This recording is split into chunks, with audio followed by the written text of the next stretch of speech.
अरे ओ श्वेता की माँ कल दिन भर अब बालकनी में नजर ही नहीं आई, कहीं बाहर गई थी क्या? अरे इन सर्दियों के दिनों में कब 8 बज जाते पता ही नहीं चलता। देर से आंखें खुलती है और फिर क्या घर के सभी कामों में देर हो जाती है। घर से बाहर निकलने के लिए फुर्सत ही कहाँ मिलती है। अब कल का ही ले लीजिए। कल गांव से बुआ जी का फोन किया आया था, आधा घंटा सोने में देरी हो गई। फिर आज सुबह देर से आंख खुली। अभी तो सिर्फ खाना बना है, कपड़ा झाड़ू पोछा सब बाकी है। मुझे तो लगता है आज भी पूरा का पूरा दिन घर के कामों में ही निकल जाएगा।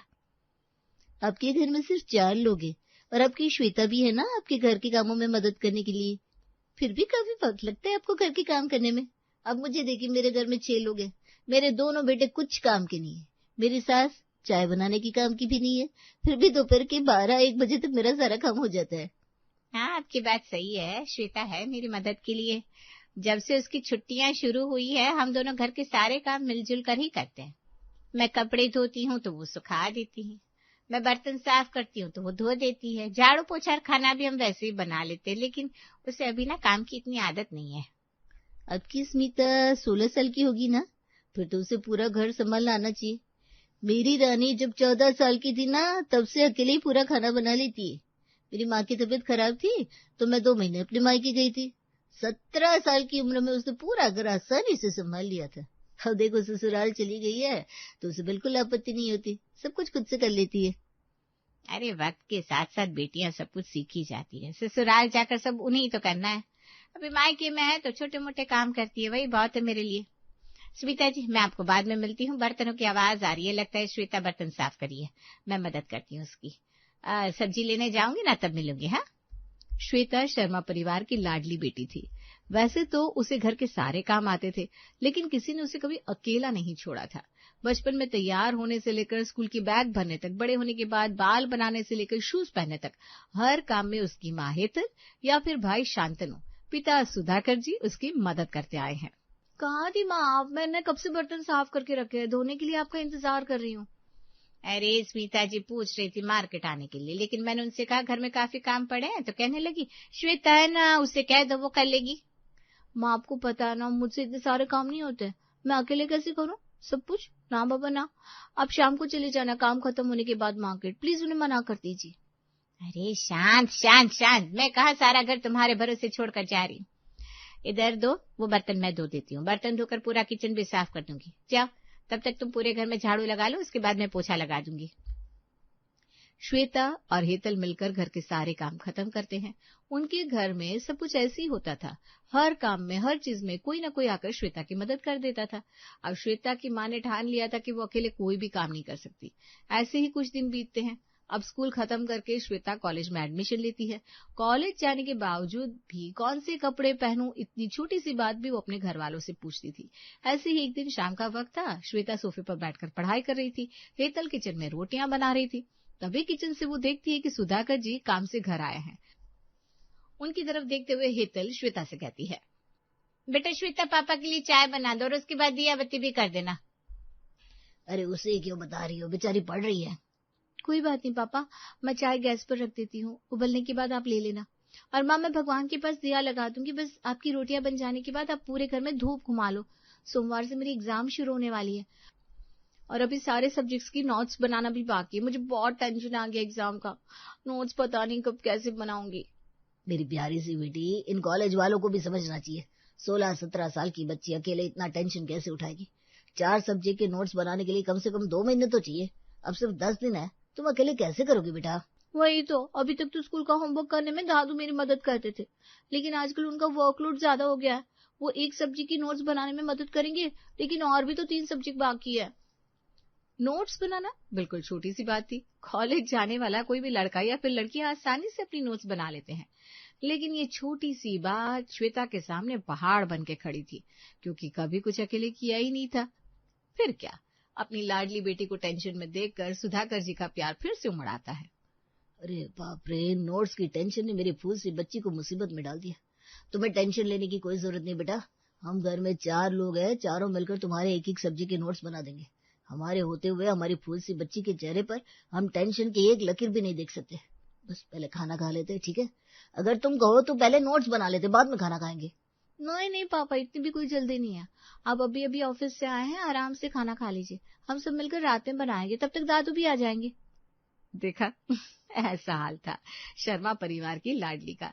घर के छोटे से छोटे कामों में वो घर वालों की मदद तो लेती ही थी, लेकिन खुद के स्कूल के कॉलेज के काम भी वो खुद से नहीं कर पाती थी। हर चीज में, हर काम में, कभी मांग कर तो कभी बिना मांगे उसे किसी न किसी की मदद मिलती ही आई है। इसीलिए श्वेता अपनी निर्णय क्षमता और अपने अकेले काम करने की काबिलियत को कहीं न कहीं खो बैठी थी। हर काम में दूसरों की मदद लेकर श्वेता के दिन की शुरुआत होती थी और वैसी ही रात भी होती थी। ऐसे ही कई दिन निकल जाते हैं और कई दिनों के बाद कई महीने निकल जाते हैं। अब हमारी श्वेता शादी के लायक हो गई थी। वैसे तो उसके घर वाले अभी उसकी शादी नहीं करवाना चाहते थे, लेकिन उसके लिए बहुत अच्छे अच्छे रिश्ते सामने से आ रहे थे। फिर क्या, ज्यादा ना की रट ना लगाते हुए श्वेता के पापा श्वेता के लिए सिंघानिया परिवार के इकलौते वारिस गौरव को पसंद कर लेते हैं। एक दिन शाम को, ये देखो बेटा, ये लड़का मैंने तुम्हारे लिए पसंद किया है। मैं तुम्हारे ऊपर कोई जोर जबरदस्ती नहीं कर रहा हूँ, बस तुम ये तस्वीर देखो, अगर तुम्हें अच्छा लगता है तो हम बात आगे बढ़ाएंगे। बताओ क्या निर्णय है तुम्हारा? अगर वक्त लेकर बताओगी तो भी चलेगा। आज तक सवाल पाठ्य पुस्तक के हो या फिर जिंदगी के, हर सवाल का हल ढूंढने के लिए श्वेता अपने परिवार वालों की मदद लेती आई है। आज उसकी जिंदगी का सबसे बड़ा सवाल सुधाकर जी ने उससे पूछ लिया था। वो क्या जवाब देती है, ये सुनने के लिए घर के सभी सदस्य गंभीर नजर से श्वेता की तरफ देख रहे थे। अरे पापा, मैं माँ की मदद के बिना खुद के लिए कपड़े पसंद नहीं कर पाती, दादू की मदद के बिना अपना कॉलेज का प्रोजेक्ट नहीं कर पाती, आपकी मदद के बिना इस शहर से बाहर नहीं जा पाती। आपको क्या लगता है अपनी जिंदगी का इतना बड़ा फैसला मैं खुद ले पाऊंगी? मुझे पता है आप मेरे लिए जो फैसला लेंगे वो सही होगा। लड़का दिखने में सुंदर है, बाकी आप देख लो। पापा, आपको जो ठीक लगे वैसा कीजिए, ऐसा कहकर श्वेता अपनी जिंदगी के इतने बड़े फैसले से पीछे हट गई थी। फिर क्या, अपनी लाडली के लिए क्या उचित है ये सुधाकर जी अच्छे से जानते थे। कुछ दिनों में गौरव और श्वेता की शादी की बात आगे बढ़ती है और बड़े ही धूमधाम से गौरव और श्वेता की शादी होती है और शर्मा परिवार की लाडली सिंघानिया परिवार की बहू बन जाती है। शादी के कुछ दिन बाद, बेटा रोशनी, अब तुम्हारी शादी को महीना हो गया है। सुबह तुम्हारे पापा जी कह रहे थे आज उन्हें नई बहू के हाथ का स्वादिष्ट खाना खाना है। आज तुम अपने हाथों से उनके लिए खाना बनाओ। तुम्हें खाना बनाना आता तो है ना?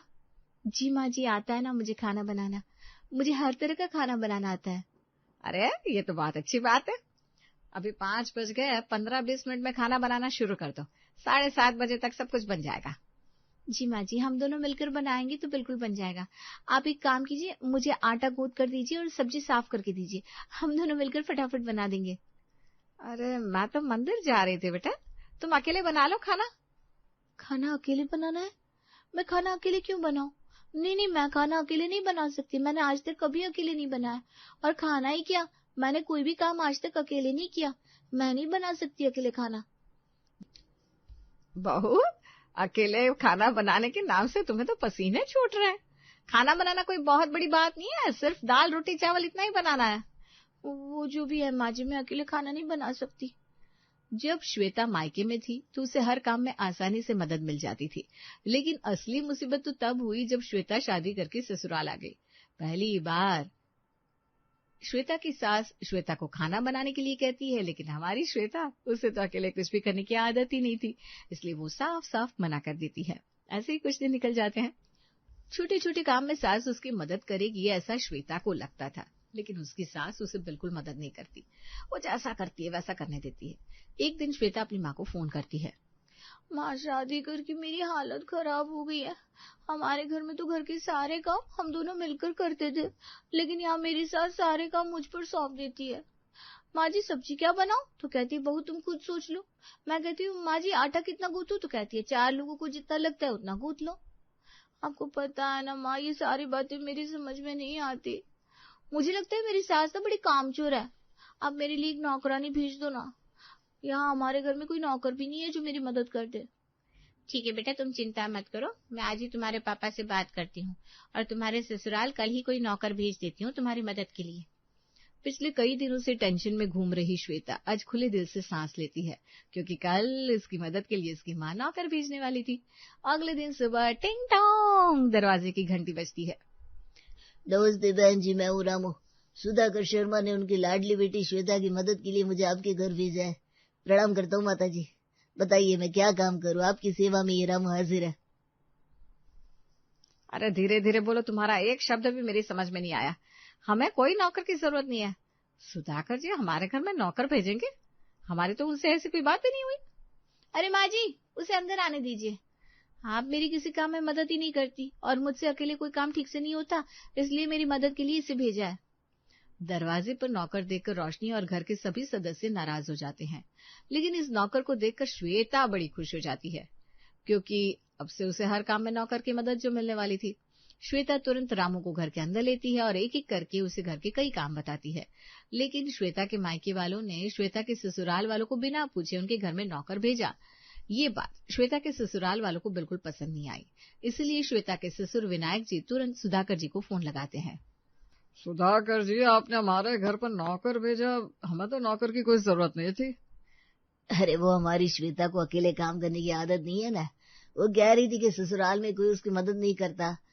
शिकायत नहीं कर रहा हूँ, मैं समझता हूँ आप सब दिन भर अपने अपने कामों में बिजी रहते होंगे, बहन जी की तबीयत भी साथ नहीं देती होगी।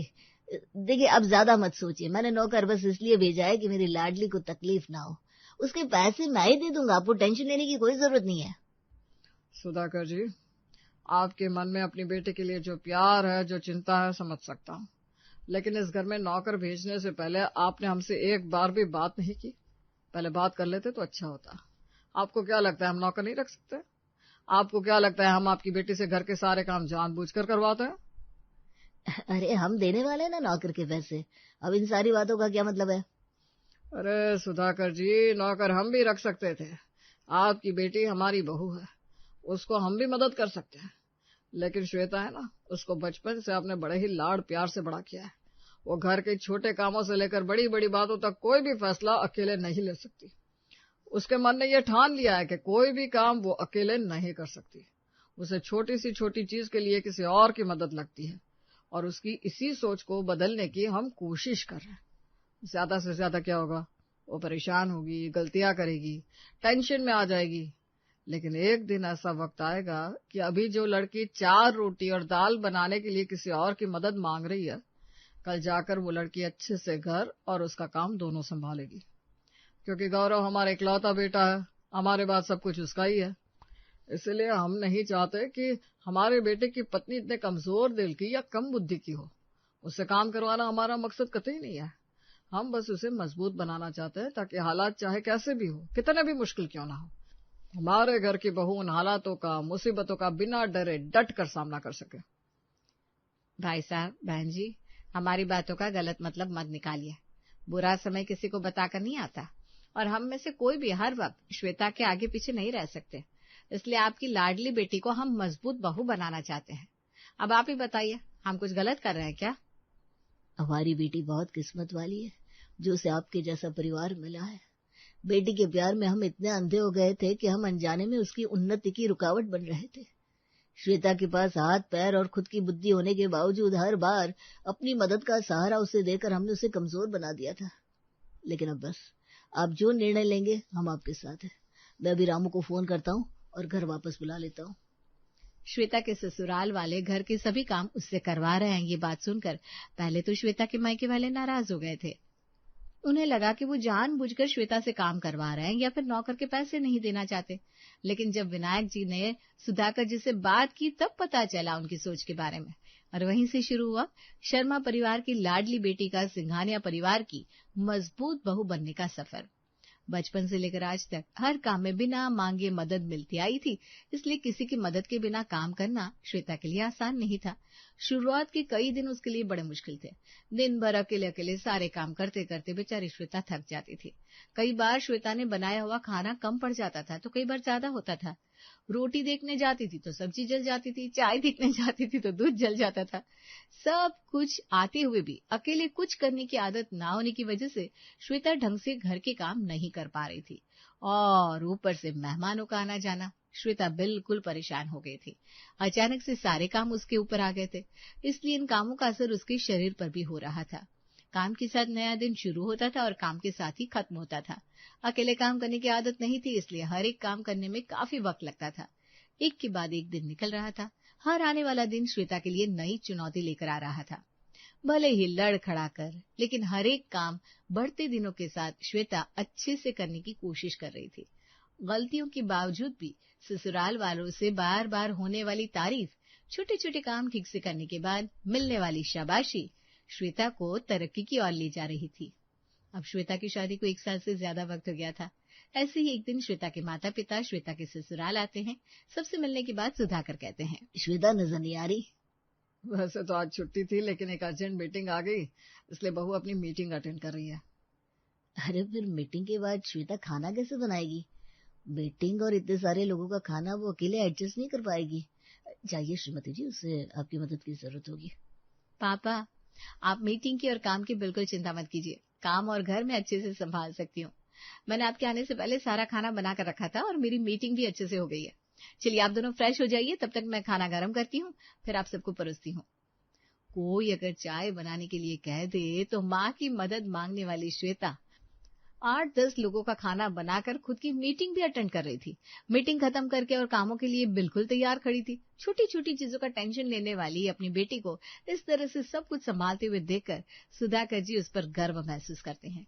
श्वेता को स्वावलंबी बनाने के लिए 1 साल पहले श्वेता के ससुराल वालों ने जो निर्णय लिया था, आज बिल्कुल सही साबित हुआ था। अंत में श्वेता के लिए खाना बनाना सीख गई थी और साथ ही साथ शर्मा परिवार की लाडली बेटी सिंघानिया परिवार की मजबूत बहुरानी भी बन गई थी।